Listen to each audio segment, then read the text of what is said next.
Hello, good people, and welcome to Hillbilly Cat History Spiritual Studies. We're still looking at the Book of John and the Impersonal Life by Joseph Benner, which was a very important book to Elvis. He eventually bought hundreds of copies and gave them to all of his friends. And he marked passages and wrote notes in them that he thought that they should know. But today, before we get into that, we're going to get started with a brand new song, one that nobody has heard before. And this song tells the story of the midnight trip to Las Vegas so that Elvis and Priscilla could marry. It's called Christina at Midnight, because Christina was the name of Frank Sinatra's Learjet that they flew to Las Vegas in. Christina at Midnight.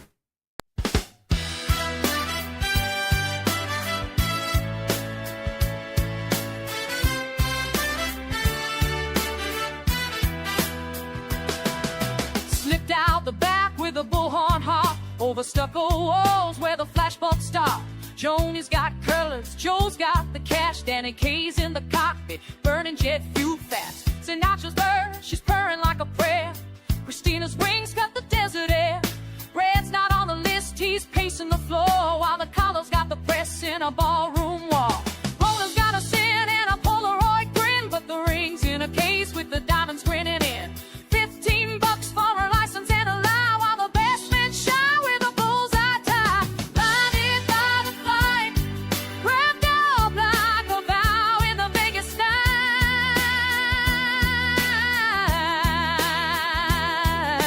Blinded by the flight, when a heartbreak hits in the morning light.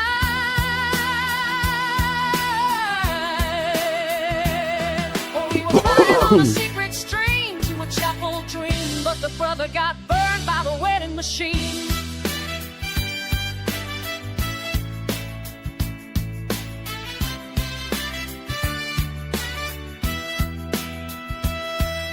Palm Springs whispers, Blanton's got the suit, but the real show's hidden in a velvet beat. Mama's flown in, Daddy's eyes are wide, while the Memphis boys are split on the right. Memphis opens up his velvet chest, bullhead complaints, diamonds in the west. But Red's got a wound that won't sit still, he's shouting down love from the windowsill. Color's got a script and a phantom plan, he's dealing out silence with a sleight of hand. You got too many, he says with a grin, let go of the love if you wanna win. Blinded by the flight, wrapped up like a vow in the Vegas night.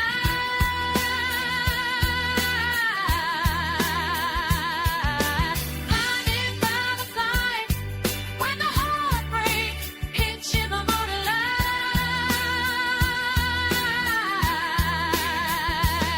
Oh, we were flying on a secret stream to a chapel dream, but the brother got burned by the wedding machine.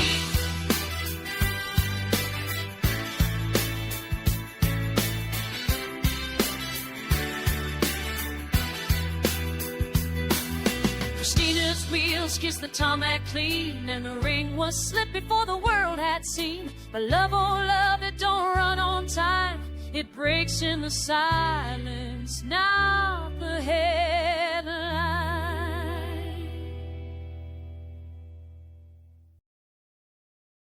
Thank you all for gathering here at Hillbilly Cat History, where we remember together and listen for the echoes.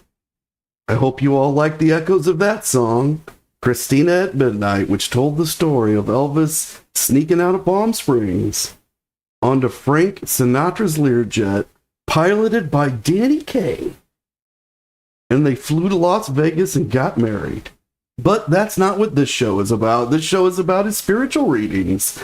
Hello, everybody. Thank you so much for coming. Hi, Keith. Hi, Colleen. Hi, Anna. Hi, Jen. Hi, Gunn. I hope I didn't miss anybody. Hi, Anna, in case I missed you.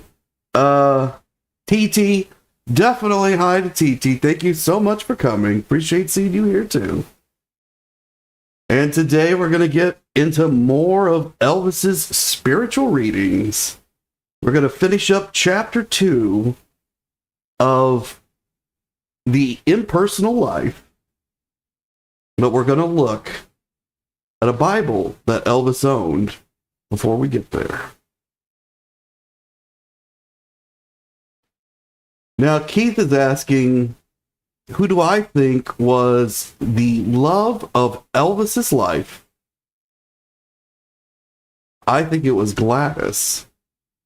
I think the next closest person, his own actual lovers, who would have been the love of his life, would have been Dixie Locke, his first real girlfriend. He had some girlfriends before that, several, but I don't think there were true thoughts of adult marriage until he was with Dixie. And then they did speak about those things, long-term plans that her parents seemed to go along with, and his parents did. So this seemed like something that was going to be real. The next one would be Barbara Hearn. Because both Dixie and Barbara, they loved Elvis for being Elvis. And when you look at the rest of the lives of those two ladies, they proved that whoever they married, that was the person they were supposed to be with. And so maybe they were never supposed to be with Elvis, but Elvis could have been one of those men. And he would have had a lifelong relationship with either of those women, who were very fine people. I think Anita loved Elvis, but by then the money and the fame was already there. And she had her own fame and her own money. And so there were always thoughts that maybe this wasn't just for Elvis. And I think his time away from Anita in the army basically ended that relationship, even though he continued it for a while after he got back. But it ended it as a permanent marriage type of relationship. He wasn't going to get married by the time he got back from the army.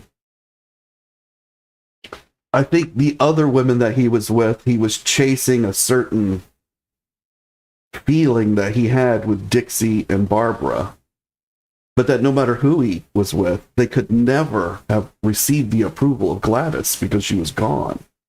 And that approval was extremely important to him. And I think one of the reasons he delayed marrying Priscilla for as long as he did was that he did not have Gladys's approval, and he perhaps doubted in his own heart that Gladys would approve. Hi, Roofire. Thank you so much for coming. Appreciate seeing you here. Roofire also has an ASMR channel. So if you guys like ASMR, or if you don't know what it is, if you have a set of headphones, it's really best. And then they create sounds, and those sounds cause autonomic nervous system responses. And a lot of people find some of those responses to be very relaxing, and they help them get rid of anxiety or fear or sleeping issues, helps them overcome that.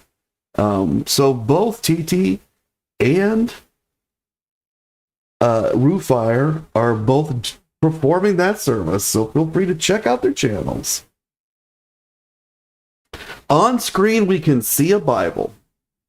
And this is a Bible that says Elvis Presley on the front, says Holy Bible. This is a King James Version Bible, the one that was most popular in the United States at the time, and that Elvis would have read as a child, and that he certainly reread as an adult.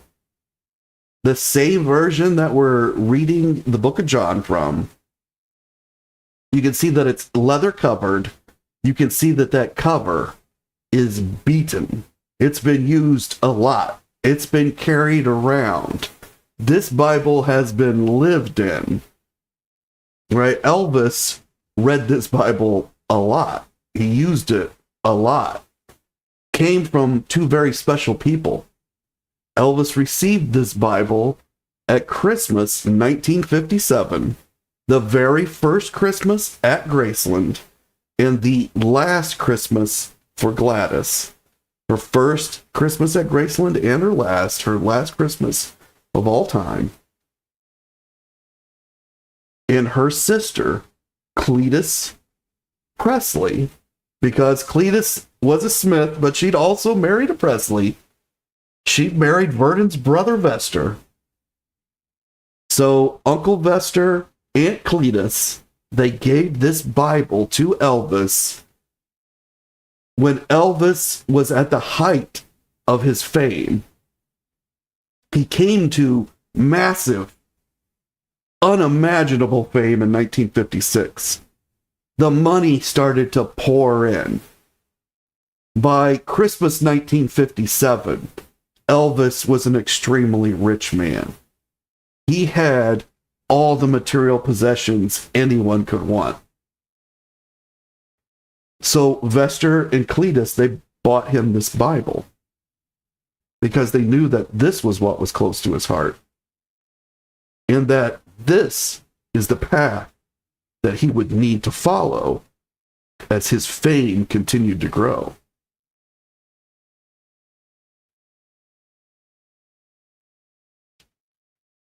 Here we can see the presentation page of this Holy Bible. It's hard to read, but it says, presented to Elvis Aaron Presley. Aaron is spelled with one A. So Vester and Cletus believe that Elvis's middle name only has a single A. There's a whole mystery behind that. We've talked about it in another episode where we look at documents like Elvis's birth certificate. We kind of trace where this error in spelling came into his name because it should have two A's. But here it is with one. I'm not really sure who wrote this in there. It may have been Vester and Cletus. I believe it was Vester and Cletus because that's what you do if you were giving this to someone, right? But the writing does look very familiar. It looks, I want to say it looks kind of similar to Elvis's himself, or maybe even to Vernon's, but it says that it's by Vester Presley and Cletus Presley on the 25th day of December 1957. So they're saying they gave it to him on Christmas. I think it might have been Christmas Eve. There was a huge Christmas Eve party, and Gladys invited a lot of people. And I'm absolutely certain Vester and Cletus would have been invited. I don't know if they were there, but I'm sure they were invited. It was a big family get-together. So it seems that Elvis probably received it that night. And it says city of Memphis and state of Tennessee.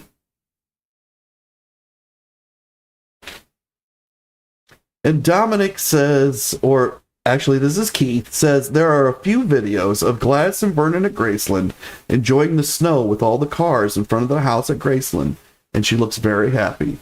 Yeah, and that would have been the winter of 1957 to 1958. That is the only time that Gladys was at Graceland while it snowed. She was only there just slightly over a year. But a lot of that was spent over in Texas because Elvis was in the army. But she really had, I think, less than a year of days that she lived at Graceland.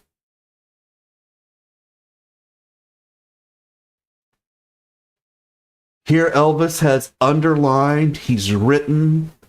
Let's read what he's underlined. It's the book of Luke, chapter 9, verse 44. Let these sayings sink down into your ears, for the Son of Man shall be delivered into the hands of men.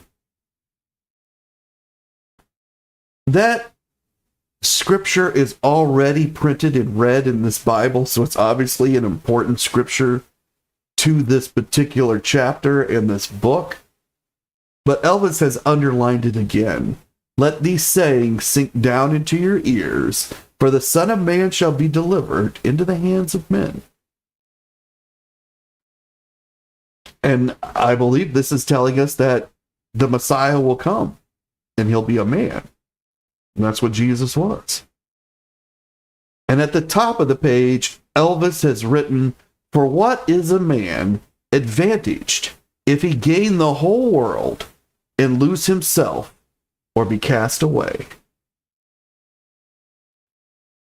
For what is a man advantaged if he gain the whole world and lose himself or be cast away? You know, in the winter of 1957, now Elvis knows he's going to the army. He's already been notified.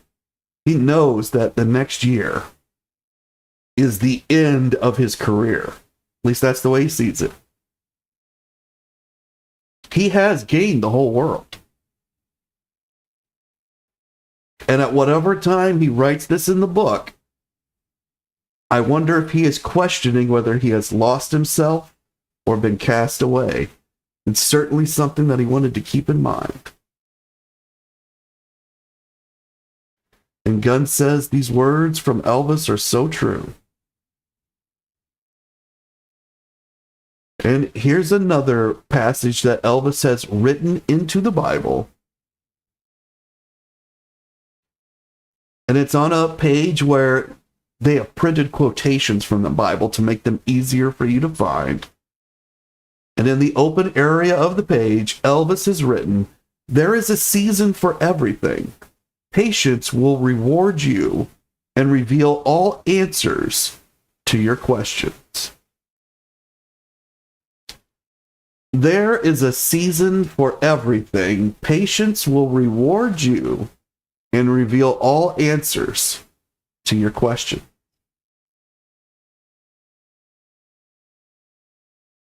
Elvis is saying that time will bring the answers that you seek. But it has to be at the right time. There has to be the season for it. Now, I do not believe that this is an original Elvis quote, by which I mean, I used to think Elvis thought these things and then wrote them. But he's actually quoting other places, I think, in a lot of cases. We haven't seen this in the Impersonal Life yet, but I feel like it's coming. I feel like this quote is in this book, and we just haven't seen it yet. Now, I could be wrong, but I don't think Elvis words things like this, which always threw me when I saw these quotes originally, because he didn't seem to talk or think in this pattern that these words are written in. They have a certain cadence to them, but this book, The Impersonal Life, it does have that cadence. And I think some of the other books he read does. So, and I know that Elvis has this tremendous memory. Some people would call it photographic, but we know that he memorized the entire script to Love Me Tender before he showed up on set. So he has an incredible ability to memorize. We see that in his performances live on stage as well. So much so that if he refers to lyrics, it's upsetting to people and they notice it and they mention it. So I think he's remembered these quotes and then he's placing them. And of course, we can't see what's on the other side of the page. It's more quotes from the Bible, but he feels this is a quote that needs to be here.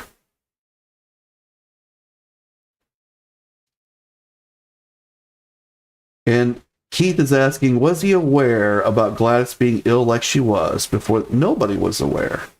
No, Gladys was seeking medical treatment. She had not been well.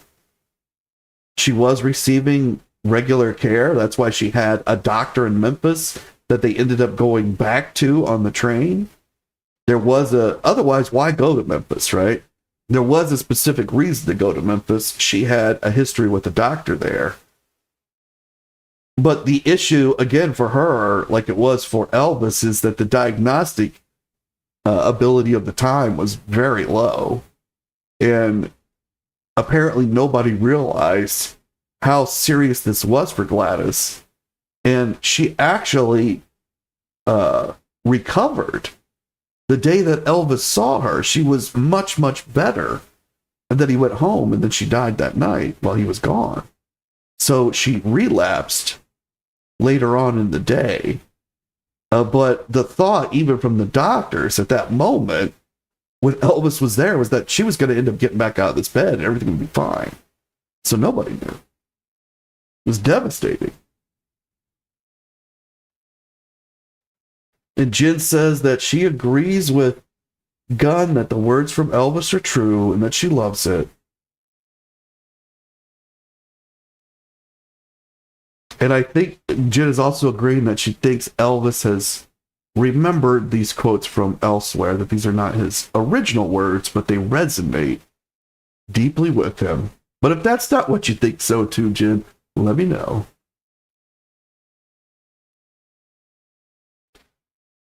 In this quote that Elvis again has notated into the Bible, says to judge a man by his weakest link or deed is like judging the power of the ocean by one wave.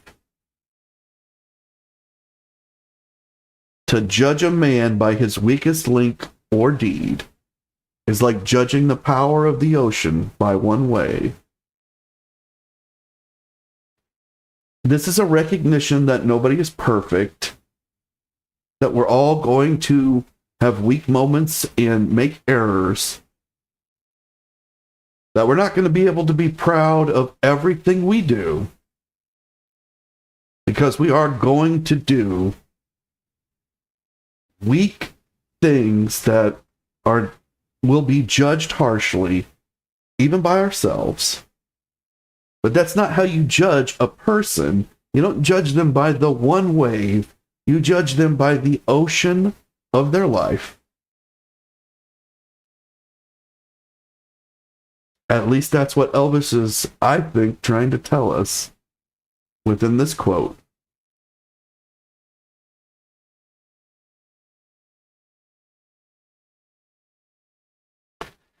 It's hard to see what he has underlined on this page of the Bible, but it's verses about trust. And at the bottom, he has written a notation: trust in the Lord, not man. Trust in the Lord, not man. This is just a declaration of Elvis's faith. That's what faith is it's trust in the Lord. Elvis is also recognizing that men lie. Men don't tell the truth. And that even when they tell the truth, they are limited to their own perspective. So they cannot tell you the complete truth. They never will be able to. They can't see it. You have to put your trust in the Lord.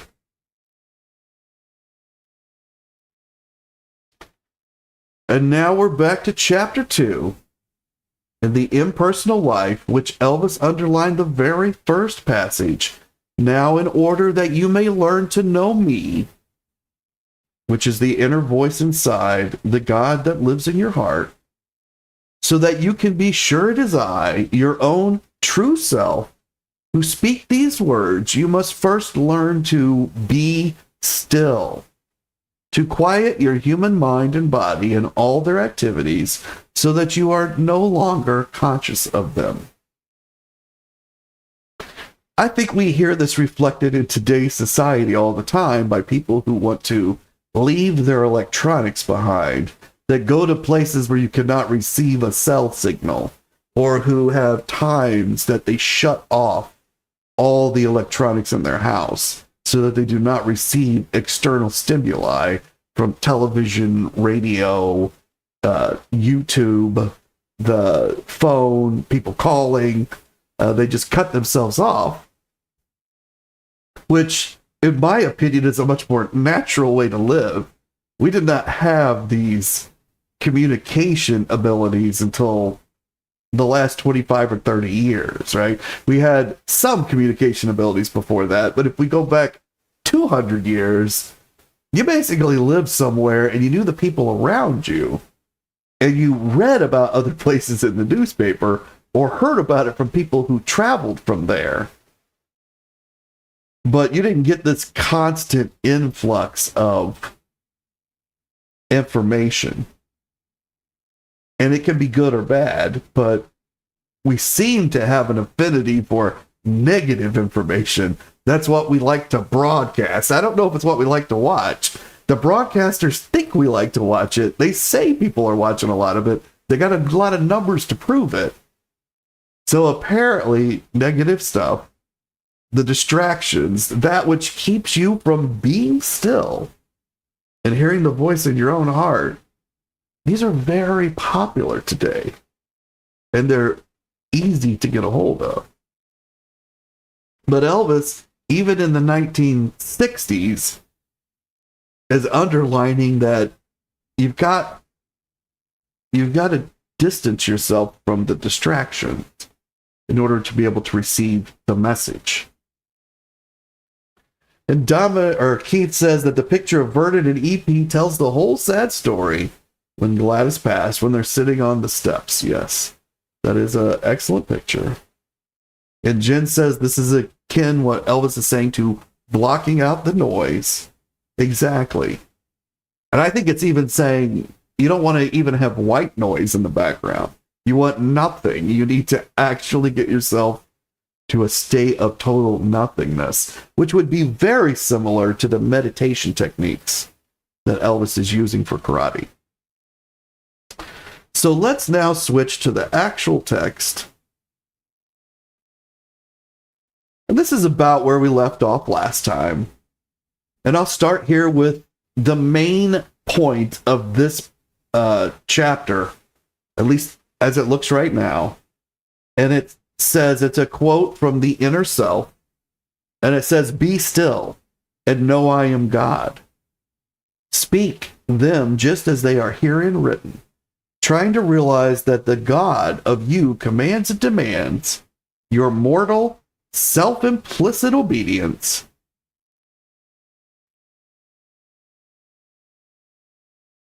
And it tells us about these words, to be still and know that I am God. Study them, search out their hidden potency, brood over them, carry them with you into your work, whatever it be. Make them the vital dominating factor in your work. In all your creative thought, say them 1,000 times a day.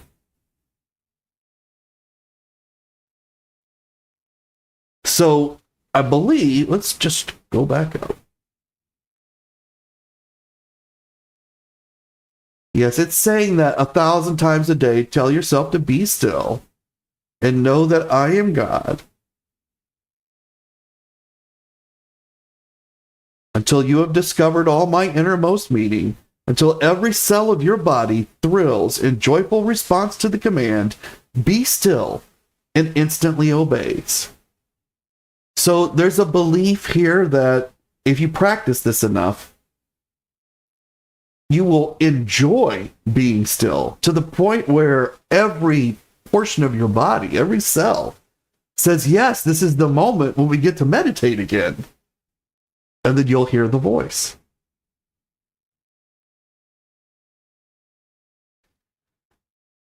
The book goes on, and every vagrant thought hovering around your mind hides itself off into nothingness. So it says that when you still yourself, all these thoughts that swirl through your mind and distract you, thoughts about what you want or you think you need or something to fulfill your bodily desires, what you're going to have for dinner or other problems of your daily life, all of that just goes away because you've trained yourself to the beauty of the stillness. The book goes on. Then as the words reverberate through the caverns of your now empty being, then as the sun of knowing begins to rise on the horizon of your consciousness, then you will feel the swell of a wondrous, strange breath filling you to the extreme of all your mortal members, causing your senses almost to burst with the ecstasy of it. Then will there come surge after surge of mighty, resistless power rising within you, lifting you almost off the earth.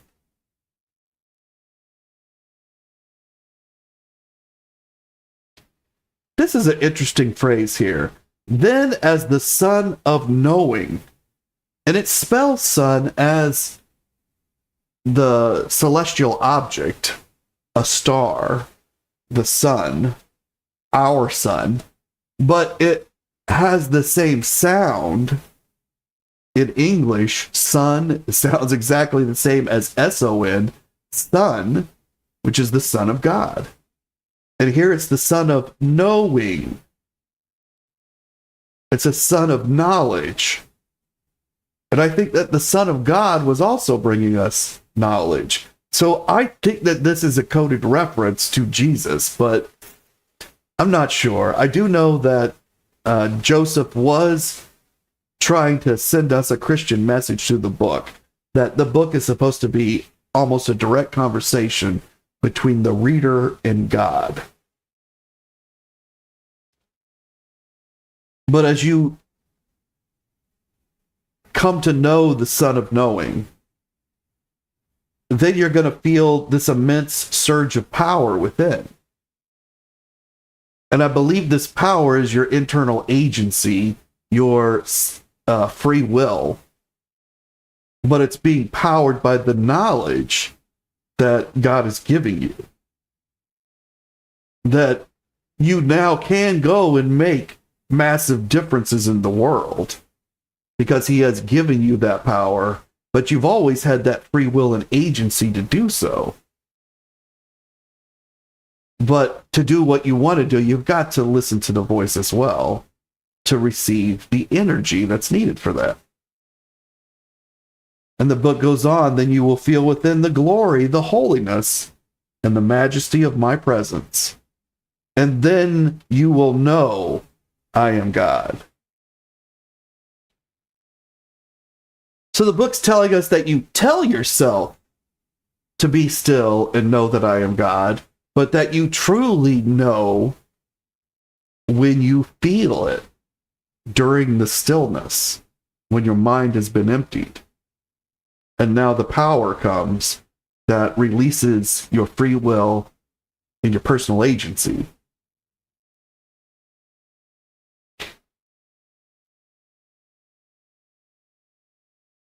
And the book goes on, you, when you have felt me thus in such moments within, when you have tasted of my power, hearkened to my wisdom, and known the ecstasy of my all-embracing love, you no disease can touch, no circumstance can weaken, no enemy can conquer.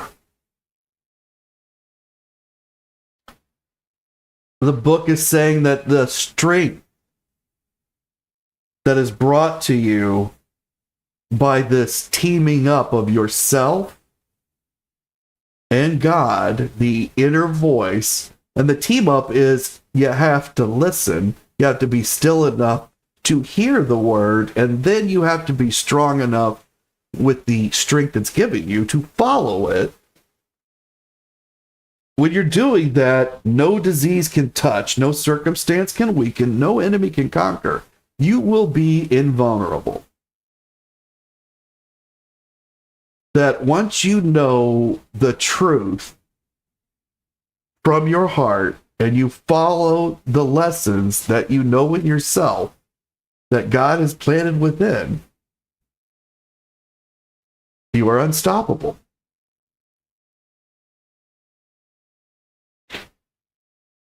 And the book goes on, for now you know I am within, and you always hereafter will turn to me in your need, putting all your trust in me and allowing me to manifest forth my will.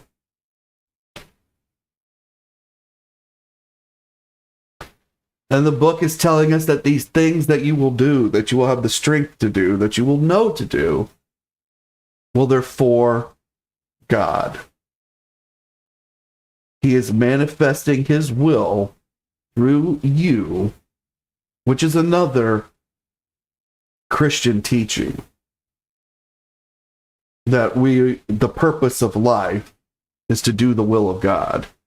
And this is giving you the instruction for how to know that will, and then you'll be able to do it.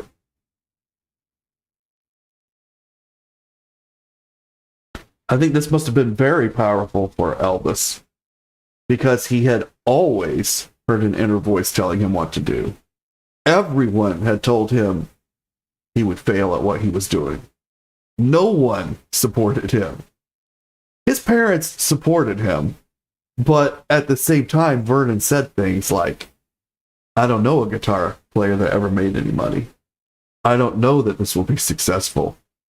I don't know that I can trust Sam Phillips. You know, he said things around this, things like that. Vernon believed in hard working. That's where most people made their money. Sam Phillips wasn't exactly supportive of Elvis right off the bat. Scotty Moore didn't think he was that great a singer. But he wanted to have a record of his own. Scotty did. So did Bill. So they backed Elvis so that they could get in front of those microphones inside Sam Phillips' studio. And then they hung with Elvis as he grew to stardom. But I don't know that they believed in Elvis or believed that what he was doing was the right path. They had their own paths. I don't know that Dixie supported him because he was away from home a long time. So he had to fight through all that just to start out the career. And then as he got into the career, more and more people told him it wasn't going to work out for him. He had to choose his own songs. He had to figure out the way that he was going to interpret them. And when he got into the studios for RCA, he was in charge. And in the studio, I don't think people told him things weren't going to work or his ideas weren't good. They went along with them because they were all getting paid. But outside the studio, they had their own thoughts. And yet he just kept on succeeding. And the book says, "In you, when you turn thus to me, will always find me an unfailing and ever-present help in time of need." I think that probably hit Elvis strong too, because what was most important to Elvis? You know, we could name probably several things, but one was loyalty. He had an immense respect and a demand and an expectation for loyalty. And here, the voice inside, God in his heart, is saying, I will always be here. I will always be loyal. You, as long as you're always loyal to me, I'm loyal to you. Nothing can ever break us apart. And no matter how bad it gets, I'm going to be right there. That's what Elvis wanted all his friends to tell him. That's what he wanted to hear from Red and Sonny and all the others. That when the chips were down, they were going to be there. But we've seen that when the chips go down, they don't all stay. And the book goes on, "For I will so fill you with the realization of my presence and of my power that you need only be still and allow me to do whatever you want done. Heal your ills or those of others.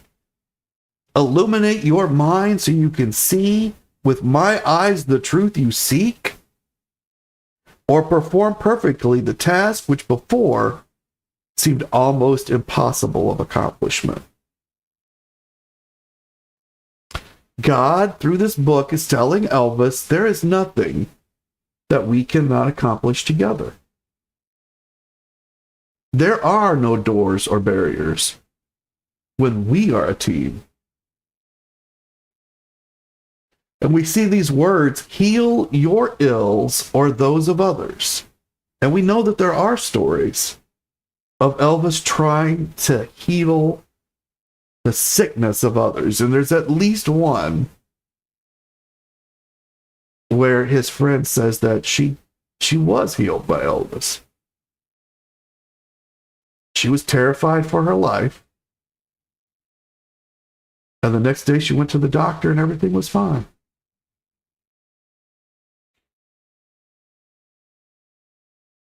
There's also other stories about impossibilities which Elvis claims to be able to perform, like moving the clouds.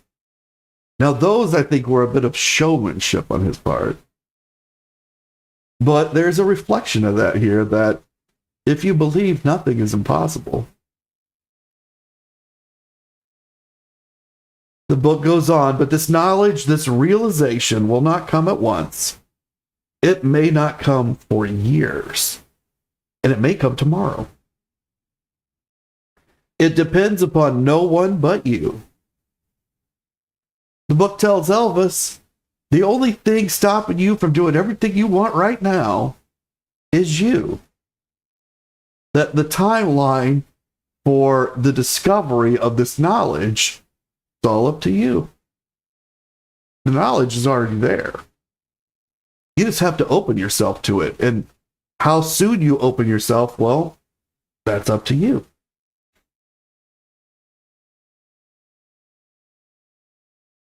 The book says, not upon your personality with its human desires and human understanding, but upon the I am of you, God within. This capitalized I am that Joseph uses over and over. This is his phrasing for God in your heart.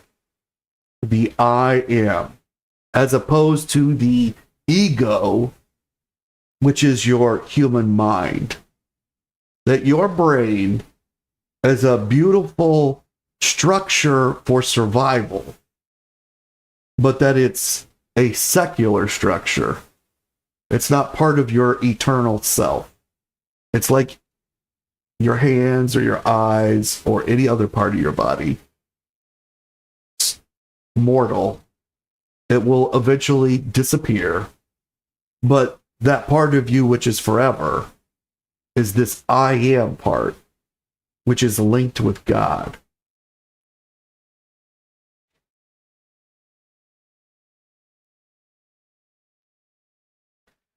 And Keith says that many people said that rock and roll would never last, and Elvis rose out of the waves. That's true. Every single year, they said rock and roll wasn't going to last. Here we are, 2025. I think it's still going. Gun Brit says, how do we literally interpret the words, heal your ills? And so I think what it's telling us here, and I think medical science somewhat agrees, is that your attitude, your spirit, your desire to live and be well plays a massive role in your ability to heal. And some would go so far as to say that you're able to heal yourself with the right thoughts and attitude. And there are schools of thought about that. I think you're probably better off to use some medical science along with it. But this book is saying, if you're sick, you can find healing in yourself. And Roofire, thank you so much for coming. I appreciate you being here, and it's great that your son is also named Matthew. Have a wonderful day. I hope to see you back. And Gunn says, what if Elvis trusted God more than doctors to make him not sick? Maybe Elvis avoided doctors and trusted God to make him well. If so, it's sad because he really needed doctors. That's true.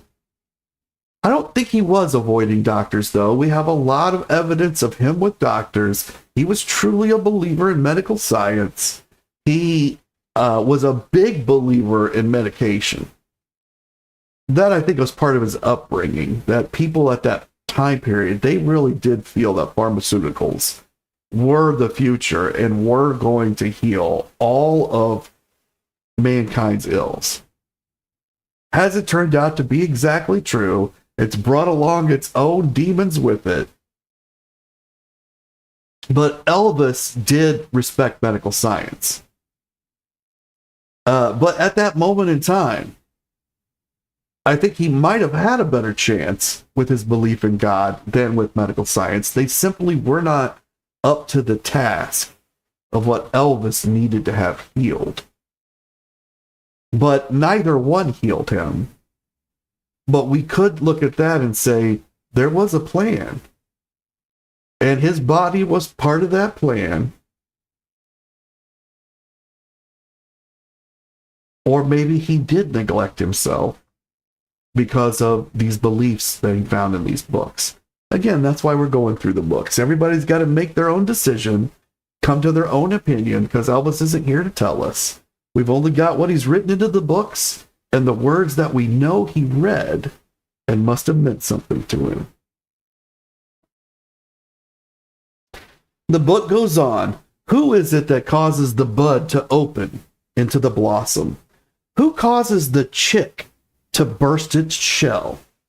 Who decides the day and the hour? The book is talking about natural things that happen on a time schedule, like the buds opening to blossom, something to do with the spring and the time of the year. What causes the chick to burst its shell? Well, it's time. It's been in there long enough. Who decides what that day and hour is? It's been set by God already. Because all of these timelines were already put into place through his power. And the book says it is the conscious, natural act of the intelligence within, my intelligence, directed by my will, bringing to fruition my idea and expressing it forth in the blossom and in the chick. So now the book has tied the bud and the chick to being creations. They're artistry in motion. They're God's art. And your art, Elvis's art, well, it will follow a similar timeline. It's a natural act of his intelligence. It's directed by the will of the I Am, who is Elvis and God in his heart. And it's bringing to fruition those ideas, which in this case would be the interpretations of the songs that he sings. Also, the fact that he has gospel played before the concerts, that he has chosen gospel songs to sing for himself in the concerts, and that he also plays gospel after the concerts for himself and his friends. These are all his ideas expressing and bursting forth into blossom. And Jin says there's a recording of Elvis saying that he wanted to be a doctor and always read about medicines, etc. I don't remember if I've heard that tape, but I do remember reading portions of the transcript. Like it's quoted in different places. But yes, I do remember something about that. Although I think that was more of an indication of his love for that book about pharmaceuticals, the PDR, and that he's really referencing the fact that he's read that PDR. Now, that's a limited speculation on my part, because I find that as we're going through all this stuff, and I'm looking at things in much more detail, my ideas of what was going on change a bit, but I think that the PDR was something that was mentioned by all of the Memphis Mafia in their books. So I gravitate to thinking of the PDR as Elvis's medical experience. That was the medical knowledge he had intaken. But looking at the number of books that he read, I think we might be able to just make an assumption he read some other medical books as well. And the guys just don't mention it because they don't realize that he read those books. So he may have had a much better understanding of medicine than I think he did, because all I really know that he read from medicine is the PDR, but only because it's mentioned by people who want to use that book kind of against Elvis, that he read this book in order to know how to get high, which I don't really think was the reason he read it. I think he believed medicine and pharmaceuticals were miracles, and that if he looked hard enough, he could find ways to heal himself and his family. He knew he had certain problems. He always had that insomnia thing.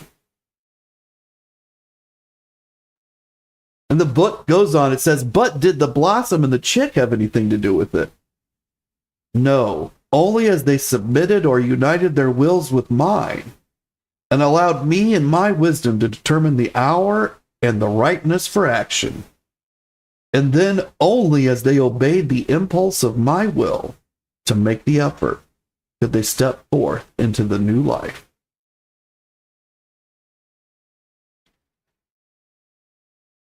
So I think this passage is just telling us that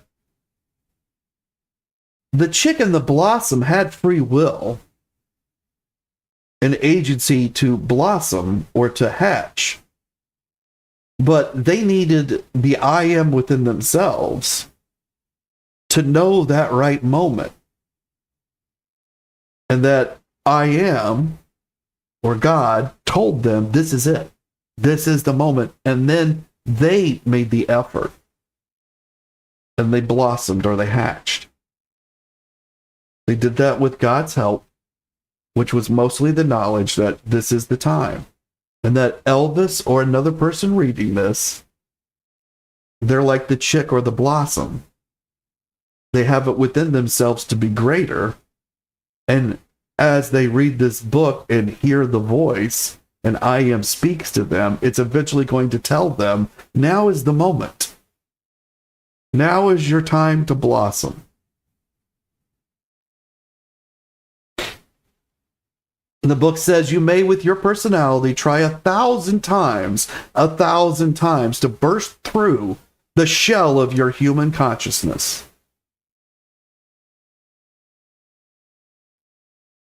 I think this is telling us that your human mind imprisons your eternal self.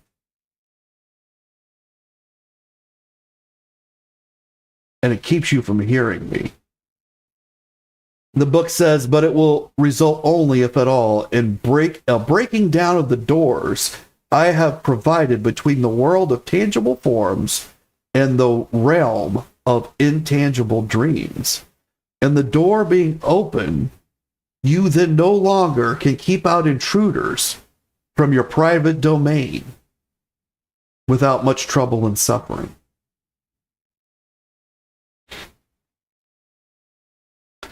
I think we've now come to the idea of the number 8. Okay, the number 8 is made from 2 distinct circles connected together. And I am is telling us that there are doors between these 2 circles. And that one circle is the mortal world, the secular. And the other is the intangible dreams, or the sacred, your soul. And that if you allow materialism and material concerns to interact, to enter the chamber of your soul, you open that door and just allow movement freely between, which is maybe something that a lot of people have done, that you've now intermixed the secular with the sacred, and like not oil and water, because oil and water don't mix, and oil will sit on top of the water. This is more like dumping something into the water that does mix well with it, and then it's almost like Kool-Aid, and you really can't get your powder Kool-Aid back from the water, right? Because it's all mixed together forever now. and that it's going to take a lot of trouble and suffering to close that door again, but that you have to keep these two circles separate. And I think that may be what the number 8 represents for Elvis, because he always writes it with a huge set of circles. We'll look at some that he puts in the front of books. And it's a huge 8, and he writes inside the circles as if things are captured in the circles. And I think that this passage is giving us a description of what you could visualize as a number 8. And he says, did Larry Geller spread this kind of word of the Lord during his time with EP, or just his own religion from Cali? Well, Larry gave this book to Elvis. This is the very first book that Larry gave to Elvis in 1964. Wasn't on the first meeting, it was the next meeting. And this is the book that Elvis read and then told Larry, bring me more books. And Larry brought him hundreds of books. Larry also recognized that this book was a book of Christianity. But Larry explored through all of the religions, so I don't think it bothered him that it had a religious connotation to it. I'm not sure that Larry looked at it for Christianity. Larry wasn't a Christian. But something in the text spoke to him too. The book goes on, but even this I sometimes permit, that you may gain through such suffering the strength you lack and the wisdom needed to know that not until you yield up all desire for knowledge, for goodness, yes, for union with me, to benefit self, can you unfold your petals, showing forth my perfect beauty, and throw off the shell of your human personality and step forth into the glorious light of my heavenly kingdom.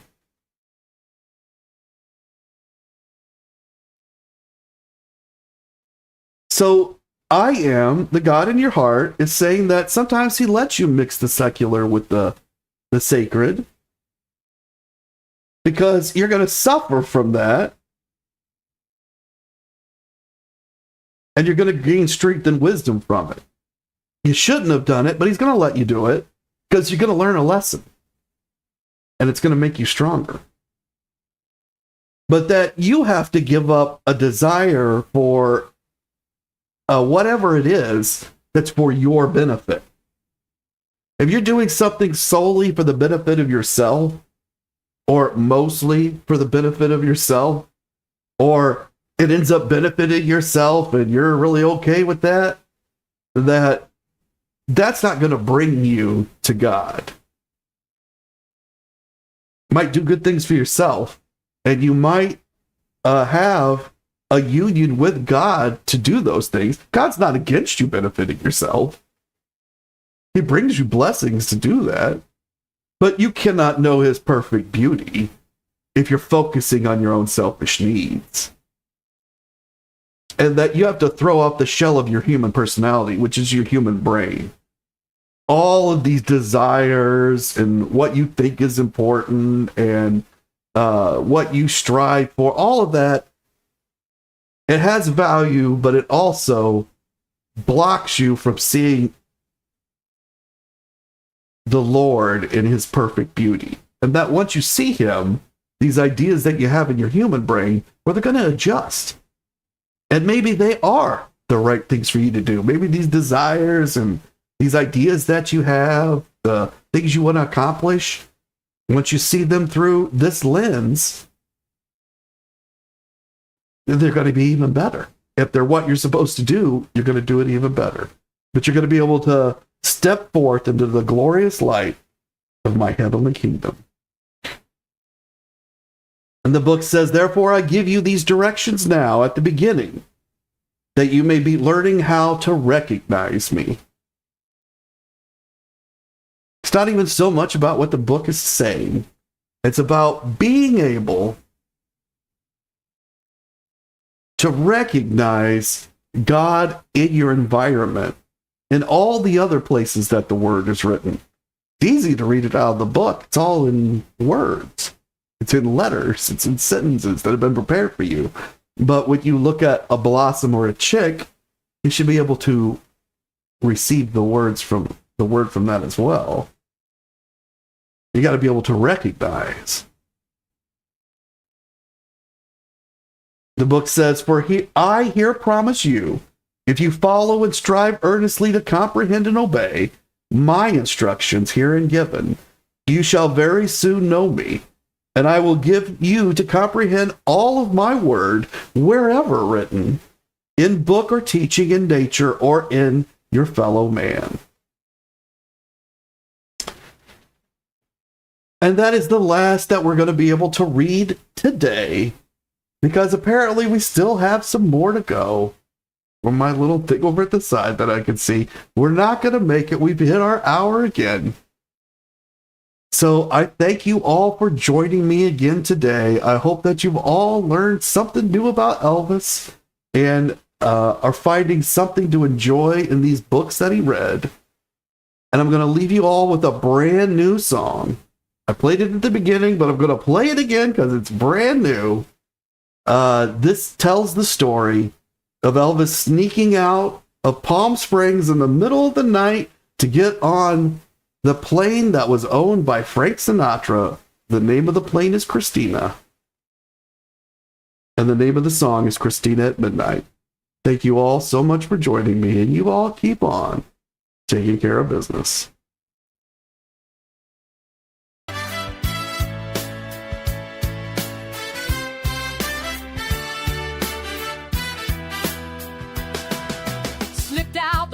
With a bullhorn harp over stucco walls where the flashbulbs stop. Joni's got curlers, Joe's got the cash, Danny K's in the cockpit, burning jet fuel fast. Sinatra's bird, she's purring like a prayer. Christina's wings cut the desert air. Brad's not on the list, he's pacing the floor, while the collar's got the press in a ballroom wall. Rona's got a sin and a Polaroid grin, but the ring's in a case with the diamonds grinning in. $15 for a license and a lie.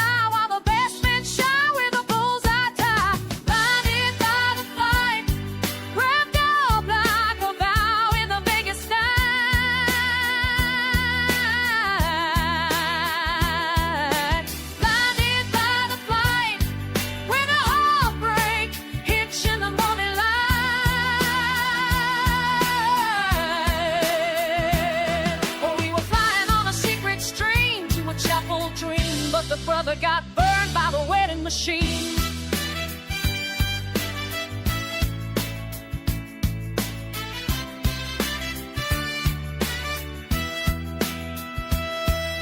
Palm Springs whispers, Bland's got the suit, but the real show's hidden in a velvet beat.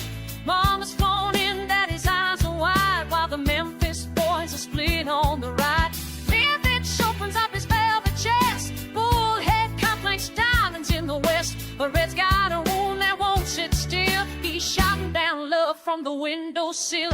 Color's got a script and a phantom plan. He's dealing out silence with a sleight of hand. You got too many, he says with a grin. Let go of the love if you want to win. Blinded by the flight, ran up like the bow in the Vegas night.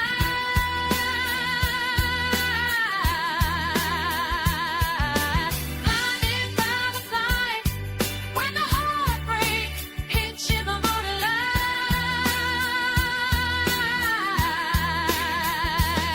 Oh, we were flying on a secret stream to a chapel dream, but the brother got burned by the wedding machine.